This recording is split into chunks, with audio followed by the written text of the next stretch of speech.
ప్రభునందు ప్రియులైన మీకందరికీ యేసుక్రీస్తు ప్రభువారి నామంలో శుభవందనాలు తెలియజేస్తూ ఉన్నాం. దైవజనులు బ్రదర్ భక్త సింగ్ గారి పరిచర్యలో నుండి దైవ మర్మములు. సెప్టెంబర్ 6. యెహోవా, నీవు ఏర్పరచుకున్న వారి క్షేమము నేను చూసుచు, నీ జనులకు కలుగు సంతోషమును బట్టి నేను సంతోషించుచు, నీ స్వాస్థ్యమైన వారితో కూడి కొనియాడునట్లు నీ ప్రజల యందు నీకున్న దయ చొప్పున నన్ను జ్ఞాపకమునకు తెచ్చుకొనుము. కీర్తన గ్రంథం 106 అధ్యాయం 4-5 వచనాలు. ఈ మాటల ద్వారా మనకు దేవుడు ఏదో చెప్పుటకు ఒక ఉద్దేశము కలిగి ఉన్నాడని నా నమ్మకము. మోకరించి నీకు నీవే ఆ మాటలు చదువుము. విశ్వాసముతో తిరిగి తిరిగి చదువుము. నీ అవసరము ఏదై ఉండినను ఇట్లు మాటి మాటికి చదువుట వలన నీ హృదయమందొక మార్పు కలుగుచుండుట చూచుదువు.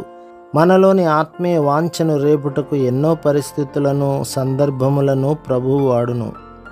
నిజముగా దేవుని విషయముల కొరకు ఆసక్తి గలవారు ఎక్కువగా కనిపించరు.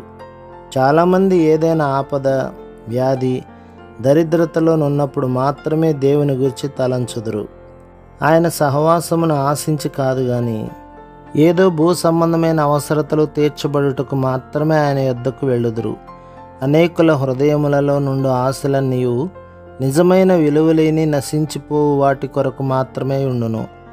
ప్రారంభమందు మనము చిన్నపిల్లల వలె ఏమి చేయుచున్నది ఎరుగకుందుము.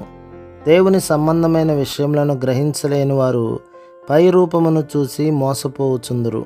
అట్టివారు లోక సంబంధమైన వాటిపై తమ ధనమును, సమయమును, శక్తిని వినియోగించుచున్నారు. నీవు ఏ రీతిగానున్నావు? దైవ సంబంధమైన వాటిని ఆమోదించుచున్నావా? నశించెడు వస్తువుల కంటే దేవుని సంబంధమైన విషయముల పట్ల నిజమైన ఆకలి దప్పిక కలిగి ఉన్నావా? అయ్యో, దేవునిపై నుండి లాగివేయు ఏదో బలమైన కోరిక, వాంఛ ప్రతి హృదయములోనున్నది. ప్రభు మిమ్మును, మీ కుటుంబమును, మీ సంఘమును దీవించి ఆశీర్వదించునుగాక. ఆమెన్.